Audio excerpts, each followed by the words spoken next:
प्रधानमंत्री ने भी लाल किले के प्राचीर से चर्चा की घुसपैठियों की। अब इसमें क्या तरीका है, आप इसको कैसे आगे ले जाने की सोच रहे हैं? हम सबसे पहले इनकी पहचान करेंगे, फिर मतदाता सूची से इसको डिलीट करेंगे और फिर डिपोर्ट करेंगे। सरकार में कौन है सर? आप लोग क्या कर रहे हैं?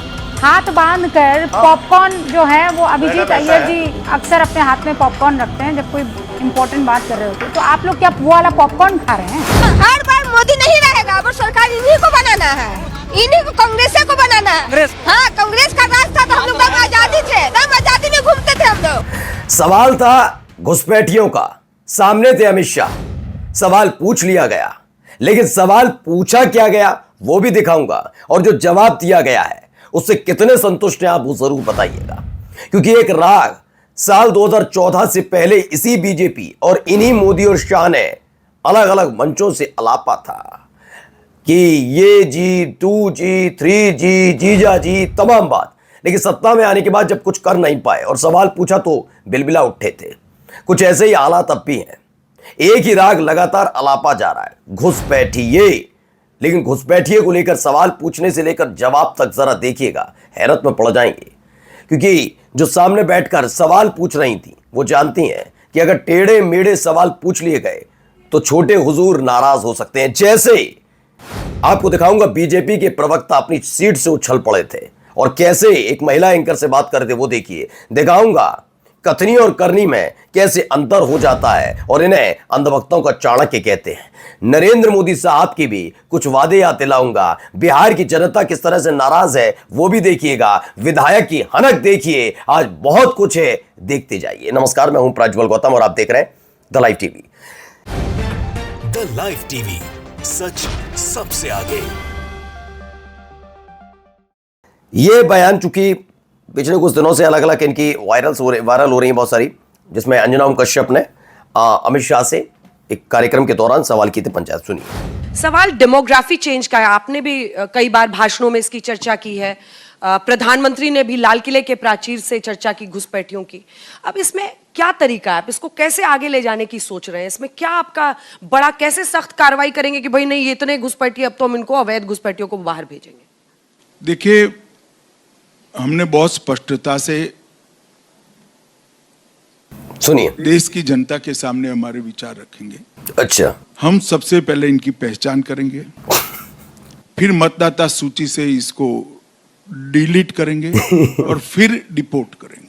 डिटेक्ट, डिलीट, डिपोर्ट जो आप कहते हैं, ये हमारा पार्टी का तय एजेंडा है और इसमें किसी को कंफ्यूजन रखने की जरूरत है। अच्छा, बांग्लादेश वापस भेजेंगे उनको? कहां भेजेंगे, कैसे भेजेंगे, आप देखते रहना, ढूंढते भी रहना। अगला मुद्दा जो सोचिए, ये सवाल, पहले तो सवाल क्या था? सवाल ये नहीं, सवाल ये होना चाहिए था कि घुसपैठियों का जिक्र आप कर रहे हैं। 5 साल से आप गृह मंत्री रहे, कितने घुसपैठिए आपको मिले? अभी बिहार में SIR कराया तो कितने घुसपैठिए वहां पर मिले? इसका डेटा देना। लेकिन सवाल ये पूछ कैसे लिया जाए? सवाल तो ये पूछेंगे कि आपका एजेंडा क्या है, वो एजेंडा बताइए। क्या ये सवाल नहीं होना चाहिए कि 5 साल तक इस देश के गृह मंत्री बैठे रहे और अपने एक कार्यक्रम में कहते हैं कि घुसपैठ खत्म करना ही बड़ा मुश्किल है? क्यों होता है? क्योंकि जो सीमाएं मिल रही हैं उनसे, वहां पानी है, नदियां हैं, पहाड़ हैं। और ऐसा तो नहीं बीजेपी के समय पर आए हो, कांग्रेस के समय पर तो ये बड़बोलेपन बोलते थे, आज इन्हें समझ में आ रहा है। लेकिन आज दिक्कत यह है कि इस देश की मीडिया की हिम्मत नहीं है, हैसियत नहीं है। वरना सवाल क्या है? ये घुसपैठिए कहते हैं, कितने घुसपैठिए पकड़े वो बताओ। हमारा ये एजेंडा है, हमारा ये एजेंडा। अरे एजेंडा क्या, 11 साल से तुम्हारी सरकार, पिछले 6 साल से तुम गृह मंत्री, आज तक ना ढूंढ पाए, ना पहचान कर पाए, ना कुछ कर पाए। बट डायलॉग डी मिला दो, डिटेक्ट, डिलीट, डिपोर्ट, बस ये डिटेक्ट, डिलीट, डिपोर्ट, डी, बस यही। इसके अलावा इनका कौन सा काम है बताइए? आगे देखिए। ये जानती थी अगर ये सवाल पूछेंगी तो ऐसे मिर्च लग सकती है। तो देखिए, अब सरकार में कौन है सर? आप लोग क्या कर रहे हैं? हाथ बांध कर पॉपकॉर्न जो है वो अभिजीत अय्यर जी अक्सर अपने हाथ में पॉपकॉर्न रखते हैं जब कोई इम्पोर्टेंट बात कर रहे होते हैं, तो आप लोग क्या वो वाला पॉपकॉर्न खा रहे हैं? अगर राहुल गांधी इतने खतरनाक तरीके से कुछ कर रहे सरकार के हैं। ऊपर कमेंट्स करने पहले नहीं, 5 बार क्या- सोचिएगा। अच्छा, ये देखिए। क्या कर लेंगे पॉपकॉर्न की आप? भाषा जो है अपने नहीं, पास क्या रखिए। एक्सक्यूज मी मिस्टर शर्मा, आप क्या अपने कर लेंगे आप क्या देश को क्या कर रही है? क्या देश के कर- लोग मैं- पॉपकॉर्न आप खा रहे यहाँ हैं। पर बैठकर राहुल देश की गांधी सुरक्षा ये कर रहे हैं, एजेंसी राहुल पॉपकॉर्न गांधी खा वो रही है। कर रहे हैं, तो आप क्या कर रहे हैं? आप पॉपकॉर्न खा रहे हैं, आप क्या कर रहे हैं बताइए ये मुझे। सुन लीजिए, आप क्या कर रहे हैं मैं जवाब दे रहा हूँ। और धमका किसको रहे हैं? हाँ? आप सुनिए, राहुल गांधी अगर गलत काम कर रहे हैं तो धमका आप क्या? मुझे क्या पॉपकॉर्न धमका रहे किसको बोल रही हैं? हैं? आप मुझे ये ये बताइए, पॉपकॉर्न क्यों का उदाहरण पॉपकॉर्न खिला रही है ना देश के कुछ लिए और। तो ये बात मैं कह रहा हूं, समझे आप। इसीलिए अंजना ओम कश्यप ने ज्यादा सवाल नहीं पूछा जैसा पूछना चाहिए था, और जवाब तो जो मिलता है वो आपको पता ही है। ना SIR मिल रहा है, ना कहीं मिल रहा है। अब आप देखिए यहां पर इस तरीके से पॉपकॉर्न शब्द से कहता है, सरकार पर टिप्पणी करने से पहले 10 बार सोचिए। ये गुंडई की भाषा है। सरकार पर टिप्पणी नहीं, सरकार से सवाल किए जाएंगे। सरकार है, राजा साहब नहीं हो गए। लेकिन जो बीजेपी के नेता जिनको मानसिकता ही हो गई है कि हम राजा है, तो उनसे कहना ही क्या। अब जरा इनको भी सुन लीजिए। चाणक्य तो मैं बिहार की जनता को स्पष्ट कह देना चाहता हूं, और लल्लन बाबू को भी स्पष्ट कहना जेडीयू चाहता सांसद हूं, इनकी सरकार आप मंत्री हैं। लोगों के लिए भाजपा के दरवाजे हाँ। हमेशा के लिए बंद हो चुके हैं। मैं अपील करना चाहता हूं कि 2025 के चुनाव में मोदी जी और नीतीश जी के नेतृत्व में बिहार में फिर से एक बार NDA का सरकार बनाइए।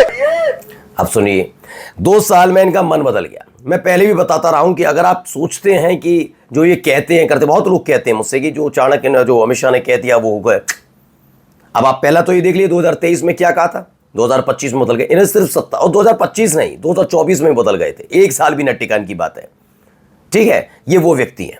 दूसरा, अलगाववादी का आरोप लगाते रहे PDP पर भी, और वहां पर जो दूसरी पार्टी है उमर अब्दुल्ला की, उन पर। लेकिन जब मौका मिला तो PDP के साथ जाकर सरकार बना ली। तो ये कितने विश्वास करने वाले लोग हैं समझिए। जब शिवसेना को तोड़ रहे थे एकनाथ शिंदे, उनको विधायक लेकर बीजेपी शासित राज्य में गए थे, तब भी लगातार मना कर रहे थे हम सरकार नहीं बनाएंगे, हमें सरकार नहीं बनाते। मौका मिला बनाई। मैं ये नहीं कह रहा लोकतांत्रिक तरीके से नहीं है, और इसमें कोई लोकतंत्र का बातों पर अपनी से डिगने वाले व्यक्ति हैं। इन्हें सिर्फ सत्ता चाहिए, जैसे या तैसे। आइए दूसरे भी सुनिए, इनकी भी एक अलग ही कहानी रहती है। सुनिए। 2022 तक हिंदुस्तान के एक भी परिवार ऐसा नहीं होगा जिसके पास अपना पक्का घर नहीं होगा। जनता को मूर्ख बनाने की फैशन हो गई है, इसलिए वो कुछ भी बोलते रहते हैं। और एक्चुअली मोदी गवर्नमेंट और कई बीजेपी स्टेट गवर्नमेंट्स इससे बिल्कुल उलट काम कर रही हैं, जहां वो लोगों के बने बनाए घरों को बुलडोज करने की डिस्ट्रक्टिव स्ट्रेटेजी को सेलिब्रेट। बिल्कुल यही बात मैंने कल भी उठाया था कि आप जाकर ये देखेंगे और इतिहास याद रखेगा कि कितने घर दिए और कितने घर तोड़े गए। ये याद रखा जाएगा। यकीन मानकर चलिए, जब इतिहास का पन्ना पलटेगा तो पूछा जाएगा सरकार का काम घर बनाना है, विकास करना है, निर्माण कार्य करना है, यह सब कुछ समतल कर देना है।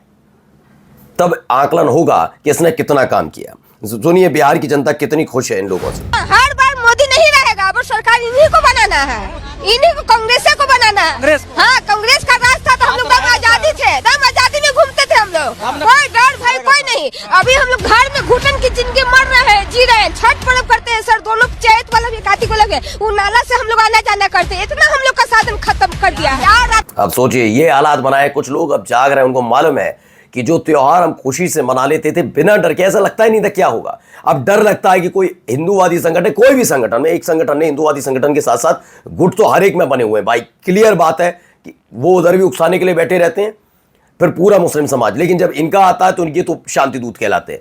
तो ये तमाशे लगातार किए जा रहे हैं, और अपने धर्म तक को नहीं छोड़ते, ये अपने त्योहारों तक को नहीं छोड़ते। जब भाई मुखिया ही कहने लग जाए कि दिवाली पर ये कर लेना वरना ये कर दूंगा, तो पहले से ही तय होता है कि तमाशा करवाने के लिए तैयार बैठे। अभी ये देखिए, कोई बात नहीं, यही उम्मीद ना दूसरी बार प्रचार में रखना, यही उम्मीद रखना दूसरी बार प्रचार में। हाँ, आप विधायक साहब बोला वो तुमको कबूल है? कबूल नहीं, मैंने पैसे खाए हैं। मैं जनता का बोलने का अधिकार पूरा है, जनता को गाली देने का अधिकार है। देते हैं, गाली देते हैं। अगर हमारा विधायक कुछ नहीं करेगा, जनता गाली देगी। 3 केस हो गया, एक आज फर्स्ट केस नहीं है, 3 केस हो गया। सब 3 में जाओ। क्यों नहीं लगेगा मेरे खिलाफ देख रहे हैं अब भी हनक खत्म नहीं हो रही है। ये विधायक है, चूंकि चुनाव नहीं है इनके यहाँ, तो गाली दो मुझे गाली दो, तुम काम ऐसे करोगे तो खानी भी पड़ेगी गाली। विधायक, मैंने कहा ना, राजा वाली फीलिंग आ गई इन लोगों के अंदर। इनको लगता है हम राजा साहब है। जैसे वो प्रवक्ता धमकी दे रहे रूबिका लियाकत को, सरकार के खिलाफ टिप्पणी करने से पहले सोचना चाहिए। क्यों, राजा साहब के हैं क्या? राजतंत्र शुरू करवा दिया है क्या? शर्म नहीं आई बोलने से पहले? ना, इन्हें शर्म आ रही है। आगे देखिए, अभी और खबर है भी इनसे जुड़ के। यहां पर देखिए गुजरात के सूरत से बेहतरीन तस्वीर।